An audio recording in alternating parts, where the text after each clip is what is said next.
guys hear that? It's a sound of Old English 800 premium malt liquor. Tastes like Jesus has come. That is one way to put it. Sure. That's how Mary Magdalene would have put it. You got to respect a business that puts their product in a gold and maroon can. This is terrible. It is not good, and I can't drink this. You can't find 40s anymore. Like they're Not hard out- to find. not out here I was anyway. talking to our buddy Bob from Wrecking Crew Brewery that we have in town.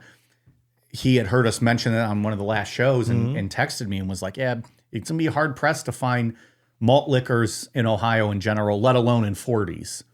I was like, "Well, I found Old English in a tall boy, so I'll stick with that." But like King Cobras, I guess, very hard to get, very hard to find. Interesting. Yeah. This is not good. I don't hate it. It's not Steel Reserve was terrible. Yeah. That I remember. I could drink this. I can drink this tall boy. I will not be finishing this Will not- can okay. of Old Well, English. Pass it on over, pal. Well, double fist tonight. I will be getting ill if I finish this. Well, this will pair nicely with two stories we have tonight. Yeah. Updates, as they like to say in the business. I don't know if we've mentioned this before, but Jonestown in Guyana is opening up for tourism, if you will. I did. I read about that last year that there was plans to get that going. That seems respectful. Well, what tourism do they have in Guyana? Probably nothing. They're trying. Yeah. I guess they're making their best effort. Hey, come see this. Please. It's no different than any other historical disaster tours. I don't know. I get that people would want us. That's something people would want to see. If we'll talk about it later, but if the travel was easier, I would go and see it. It's a lot to get there. There's a Yeah, lot of different methods of transport you got to take. you got to take a plane and a small plane and a boat, and there's a lot going on. It's like a fucking 2-day boat ride from Georgetown to Port Kaituma. That is not for me. No, fuck Not that. for me. So this is a very long story. It's from CNN Travel, and the guy writing it took the trip down there, and like one of the first people to have done so. It's his experience going down there. I'm going to paraphrase a lot of this. We're not going to obviously read the whole thing, but I If you want to experience it, go there for yourself. yeah, exactly. Yeah. Get a hold of whoever. So this is what it's like visiting Jonestown in Guyana, the settlement where more than 900 Americans died by murder-suicide. More murder than suicide, right? In our opinion. Yeah. Gotta be. With all the kids and the elderly. Dark storm clouds broke to reveal a dense Amazonian rainforest outside the window of the 13-seat Cessna prop plane. That's already out of my wheelhouse, and I will not be going on that. I've been in smaller. Legitimately. Massive trees in every shade of green blanketed the landscape. We were closing in on the airstrip where nearly 50 years ago, followers of the Reverend Jim Jones killed U.S. Congressman Leo Ryan. He had come to the remote settlement of Jonestown to investigate claims that some of the church's members, nearly all Americans, many from his district in San Francisco, were being held against their will. Rain leaking from the plane door fell onto the laminated safety card tucked in the back of the pilot's seat in front of me. The illustration noted the location of 2 first aid kits and 2 survival kits. Then we touched down on the same rural runway where Congressman Ryan and 4 other Americans were the first casualties in the largest incident of civilian deaths in U.S. history after the terror attacks of 9/11. We were among the first travelers to be taken by tour guides to this dense patch of Guyanese jungle where more than 900 American members of the People's Temple Church, about 300 of them children, lost their lives in a mass murder-suicide. Guyana has, for the first time, given its blessing for a tour company to start bringing visitors into what's left of Jonestown. This shift has its critics, even as the country decides how to tell the story of how and why the massacre happened. There are other questions, too. What might we learn from it? How much will visitors get to see if they come? Will there be a museum or large memorial erected? Signs posted to mark former buildings? Or will some of the old structures and signs be recreated? All of that is still to be written in this new chapter of this tragic and horrific story. So it sounds like it's not, they're starting the tour, but none of those ideas are really put into place yet. I mean, the most recent pictures that I've seen online, it's all really, really run down, and like nothing has been really, like they've cleared out some areas, it looks like, but it's still pretty run down. Whatever is built or conveyed, Jonestown could be part of a lucrative segment of the tourism industry, often referred to as dark tourism. It may join locations such as New York's Ground Zero, Cambodia's killing fields, and former Nazi concentration camps, all places where people gather to learn and honor, but also take selfies and purchase souvenirs, which is, the gift shop at the Which end is of it's going to accurate. be like the ultimate, just, I don't know, capitalistic gain. Get some mug stuffed come animals. buy and like shit. your bin of Kool-Aid. If they had a mug stuffed animal, I would buy that for sure. Probably. the hole in the back of its head. Maybe. Well, that's... He's got like out the of little line. fuck schedule with a pen and pad. And the Kool-Aid man standing at the exit. Oh, yeah. I love that the fuck schedule has become like a permanent part of mugs, and that was just something we made up. Yeah. Yeah, that's true. But now, like all the gimmick mugs things can just be fuck schedule. We Tulpa-ized that, more or less. Like when you think about that in your head, you think like, oh, yeah, like a little chimpanzee was actually doing that. But that's not real. No, it's not. It definitely didn't really happen. But your mind makes it real. Today, there are scheduled passenger flights nearly every day from the Guyanese capital of Georgetown to the tiny jungle airstrip of Port Kaituma. Is that how you say it? Kaituma? Small propeller planes carry as many passengers as supplies, including bins of fluffy yellow chicks and crop seedlings. The passengers next to me balanced a soccer-themed birthday cake from the big city on her lap. Originally cut from the jungle for military use, the sparse landing strip has no control tower or runway lights for night flights. And in 1978, you would have had to charter a plane to fly in or out. Even if there had been commercial flights for a Jonestown resident to leave on, Jim Jones held their money and passport. He certainly did. A dozen or so houses now line the airstrip, but behind them is the same dense, tall jungle where some members of the congressional entourage fled and survived. No plaque honors the 5 Americans killed: Ryan, journalist Greg Robinson of The Examiner, Bob Brown and Don Harris from NBC, and defector Patricia Parks. As we pulled away in a van from the small runway, unseen howler monkeys screeched from the nearby jungle, an eerie welcome party. It must be something. That's quite a scene, huh? The animals out there are fucking crazy. Like, remember how Jim Jones used to threaten people with a tiger, that he would tie him up and let the tiger, it was actually a jaguar, but there's scary shit out in that jungle. It's a jungle. Yeah. Yeah, I'm like not it's fucking around with the jungle. I don't know. It would take a special person to do this tourism. Like, you can't just be an average person and go out in the jungle. Yeah, For the moment, you know what I mean? I do. A wise man once said, "You're in the jungle, baby. You're gonna die." I believe he's still preaching. He sure is. Coming to a town near you soon. He looks like a middle-aged MILF now, but he's still preaching. MILF? Or a middle-aged white woman. I don't know why I said MILF. That was the totally wrong term of what I was trying to convey. Guyana exudes a laid-back Caribbean hospitality and familiarity. Sue Charan introduced us to local shopkeepers by calling them auntie. One woman demonstrated how they make flour from the abundant cassava, once a staple of the Jonestown diet. Another let us try cassava bread, which was reminiscent of the church wafers of my Catholic school days. Adams, now a Guyanese Ministry of Labor representative for the region, joined us on the 11-kilometer bone-rattling drive out to the Jonestown settlement. Between the giant potholes and massive trucks belonging to a Chinese mining company, the short distance took nearly an hour. But if it wasn't for the local industries needing it, the road to Jonestown might have been swallowed up by the jungle long ago. 50 years ago, the view would have been of a lively settlement painstakingly cut out of the jungle by People's Temple pioneers. With little more than machetes, they started clearing the 3,800 acres Jones leased from Guyana at 25 cents an acre, just under $1,000 total a year. He and his followers called it Jonestown and also the PL, or the Promised Land. The Promised Land? I've heard of that before. Little evidence of their hard work remains today. In the massacre's wake, the local Arawak indigenous people and gold miners scavenged any useful materials in the jungle, largely swallowed what was left. Our guides, Chris Persaud of Wanderlust Adventures GY and Carl Daniels, spent the weeks before our visit cutting trails to Jonestown ruins. Other than giant truck tires, the artifacts were all rusty metal edifices. We saw the skeletal remains, dun dun dun, of a large flatbed truck. Oh, that motherfucker.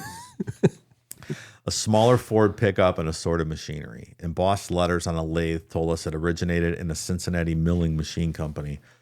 One ingeniously welded concoction of pipes and oil barrels was a soap factory, Persaud surmised, though on a map it looked closer to the location of the kitchen. A giant mixer was left over from a cassava mill, Adams said with certainty. He later pointed to an overgrown area he knew to be the location of a playground where he once played. You can look at an aerial photo of Jonestown on a map of its layout, as we did there, and use the road and one major clearing to orient yourself. The playground was on it. We could point to woods where there was a basketball court, a sawmill, in the direction of Jim Jones' house. Standing before a tangle of trees, a red-bladed machete in hand, Persaud declared, "Here is where Mr. Muggs' cage was," referring to Jonestown pet chimpanzee. That'd been it for me. I'd be like, all right, Yeah. I see what I need to see. Time to go home. Bye. You gotta get a quick photo of me in front of this area where the cage used to be. Hopefully, it doesn't rip my arm off like Jim used to threaten his people with. More clearly, we could see the outline of former Jonestown buildings by the bright green longleaf plants growing in conspicuously straight rows along the jungle floor. Now, this guy goes out in the jungle. I pressed into the woods alone against the guide's instruction. After about 30 feet past dark termite nests the size of beehives hanging at eye level, nope, I turned around. In just a few minutes, I had lost sight of our group and was briefly, if unnervingly unsure, which way I'd come. Nope. The jungle sounds awful. On top of the humidity, got the bugs, Yeah. the rabid animals waiting to Termite, eat you. the size of What the beehives. fuck are we talking about here? That's why you listen to those tapes. Like, I don't know, some of those young guys that would be on tapes that got in trouble all the time and would get their ass beat. Yeah. Like, do you want to get your ass beat by the seniors, the older people, or do you want to go out and try to chance it in the jungle where there's fucking Right. termite nests hanging everywhere? I wouldn't survive that.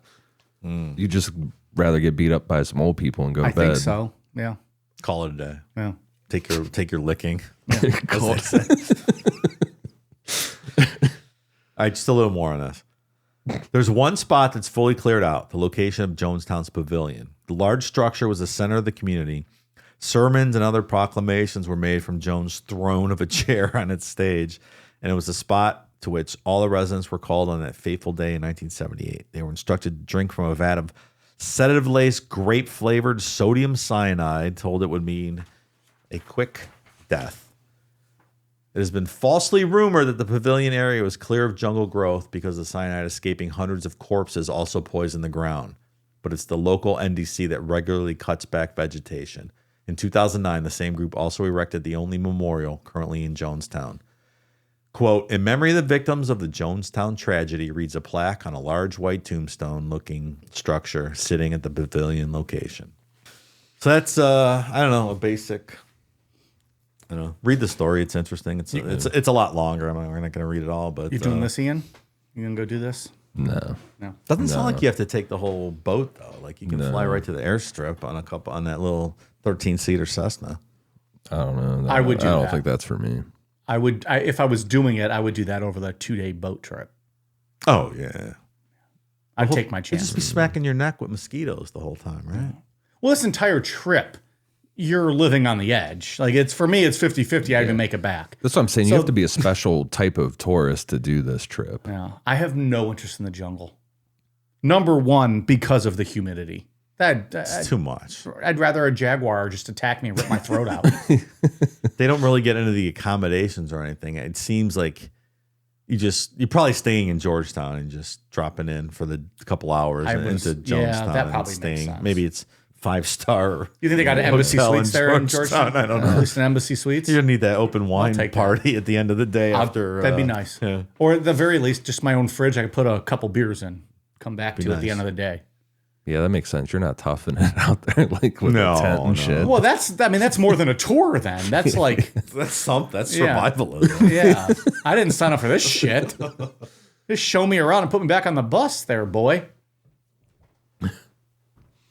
So yeah, maybe the Embassy Suites has like Flavor Aid, spiked Flavor Aid punch bowl when you that'd get be back all right. and stuff. Themed party. I'll just pass out on my bed. That's more than fine. I'm not going to pass out in the jungle where, a monkey might rape me or something. That would be interesting though. What it? Oh, For me. Maybe for you guys. Declan, get the camera. We're going on Patreon. Mike's getting ass fucked by a monkey. Thanks for putting a GoPro on him before he left. All right. Well, good story. Yeah, so if you're one of those disaster tour people. If Promised Land left you wanting more, here's your opportunity. I was getting back into some Jonestown stuff the other day. Yeah? Like a week ago or so. Yeah. Season 2? No, but maybe a bonus. Absolutely not. A bonus. Maybe a bonus episode. I was doing a lot of the conspiracy stuff. So Okay. we'll see. Well, we look forward to that in 5 years. Yeah. I'm teasing. Damn. I'm teasing. Promised Land all still available, by the way. Yeah. It's there. The full series. Was it 10 episodes? 12? 8 maybe. I Oh, cut 8. it. I cut because it you down. shortened it. Yeah. Yes, that's right. Juicier episodes, but not as many episodes. Yeah. Juicier. Nice. Yeah, that's how I like to describe them. All right, what's next, Dave? We got one more. We do have one more update here. After 29 years, another victim of suspected serial killer Herb Baumeister identified after burned remains found at farm.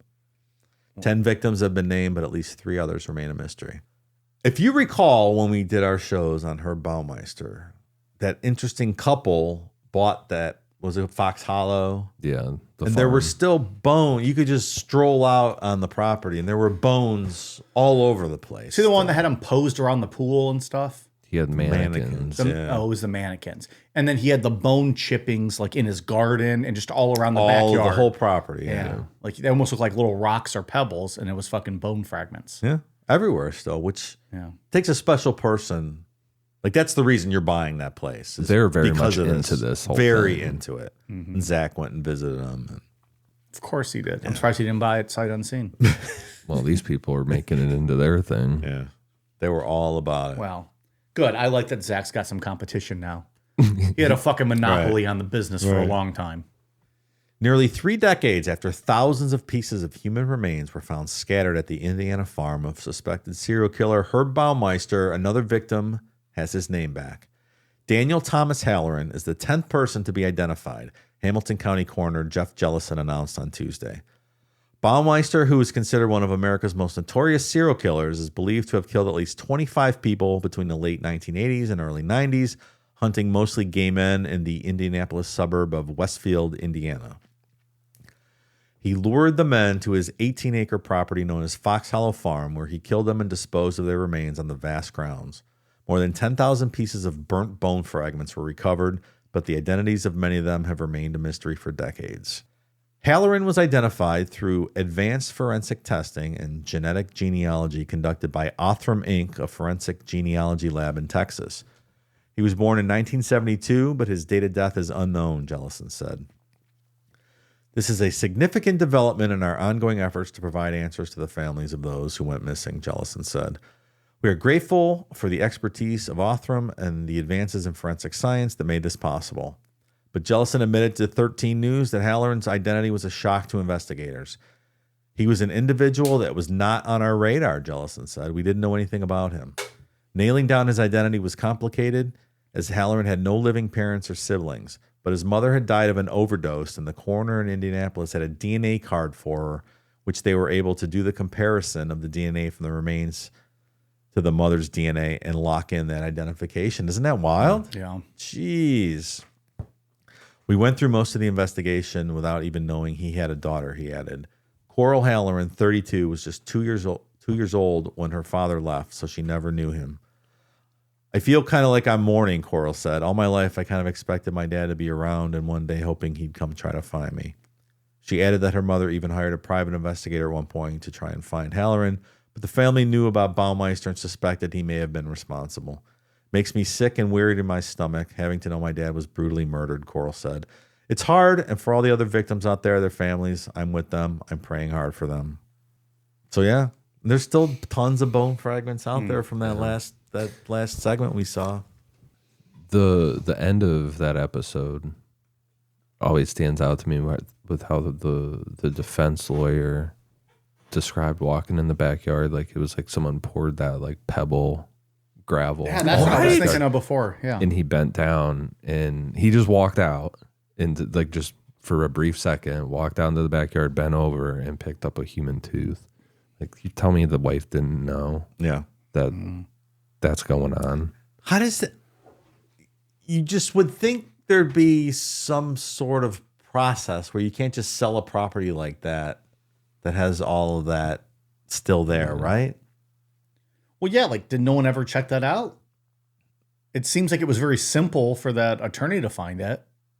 Everyone knows the bone fragments are still there, yet they was able to go through probate or was there no inspection on the house even? And you're like, oh, hey, we're fucking walking on bones. Like she just sold the house, right? And these people obviously purposefully bought it because of what it was, but yeah. What year was that? That it sold roughly? Like a decade? Roughly? Like how long ago was this? Let's see when old Herbie killed himself. He did that in the 80s, I believe. 96. Oh, shit. So probably in the several years after that. I don't know how long. Early 2000s, maybe even. Maybe. I think it's sat. Yeah, I think like, it sat for a little while. You're having housing inspections, right? Like you're having people come through that should maybe be like, hey, by the way, you should vacuum up those bones before you put this on the market. But just it seems like it's an active crime scene. I know the people that bought that probably welcome that. Like, yeah, there's bone fragments. Yeah. But Yeah, that's true too. Like, what the fuck are the police doing? Like, how do they know there's not more victims? They're talking about that they have 3 more identities to solve, but that's 3 additional DNA samples that they haven't identified yet. But could there be 100 more out on that property? Is it exaggerated a little bit that like it wasn't as stony and pebbled in the back, and maybe that attorney just happened to step on one that saw it was a tooth and was just like, well, I'm not gonna mention that. Maybe, but the people that own it now, when Zach went and visited, freely admitted that you can walk out and find bone fragments in their backyard. But is that exact gimmick though too? Yeah, it might be. Yeah. Playing it up a little bit, but yeah, because if they're saying that, how are authorities not there immediately? Like, okay, we need all of that. I mean, when they did the investigation, they got all the samples, but they closed it. But I don't know. I don't know how you ever close an investigation when there's that many bone fragments, right? If I remember correctly, they just kind of did pack up eventually and just left it. Or is it a situation you can only do so much? I don't know. I don't have an answer. Yeah. That wife, I feel like come on. I located her when we were doing the show. She worked in Well, like that's right, I you found her did. office phone number. Oh yeah. Didn't we make a joke that we were gonna call her and tell her Dox her? what it is? God damn. Jesus. She's like 76 years old. That's fucking deep. Gonna ruin this lady's life. Well, more so. Yeah. Yeah, I mean, I'm sure she did not sign up to be married to a fucking serial killer. Also, she's 76 and still working. Like, Jesus Christ. Did you have to sell that? Welcome mansion? to America. Am I right?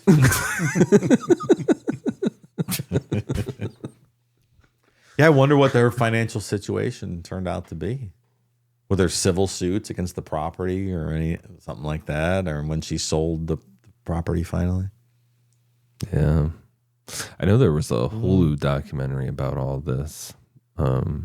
that people kept suggesting to me for the when we were doing that series. I tried to watch it, and it had the new owners in it a lot. I'm like, I'm not listening to these people. Very talk. annoying people. Yeah. In business for themselves type thing. Oh, yeah. I'm not dealing with this. Oh, yeah, we bought this house. It's so great. It's terrifying and a horrible story. And now we own it. Not cool. It is. It's crazy disrespectful when Zach goes absolutely out there is. like doing that with victims.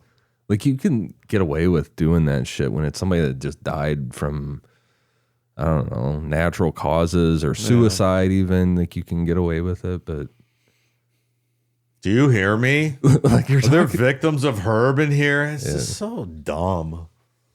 Okay, Zach. Well, okay. We're all up to date in the news. yeah. That's it. There seems to be a breaking news story about the Madeline McCann case. I think we're going to hold off for a bit and see if anything else comes of this. It's a headline right now. It doesn't seem to be much with it, and it seems to be old information and not really anything. But we'll see, though. We're gonna put a pin in that. I know a lot of people have reached out and sent us the story, and we're having Declan monitor the situation for any breaking updates. So we'll talk about that in the next couple of weeks, maybe. When there's news, it'll be on an OT. Yeah, Yeah. I'm not convinced. We'll see. So let it be written. So let it be done. Bye.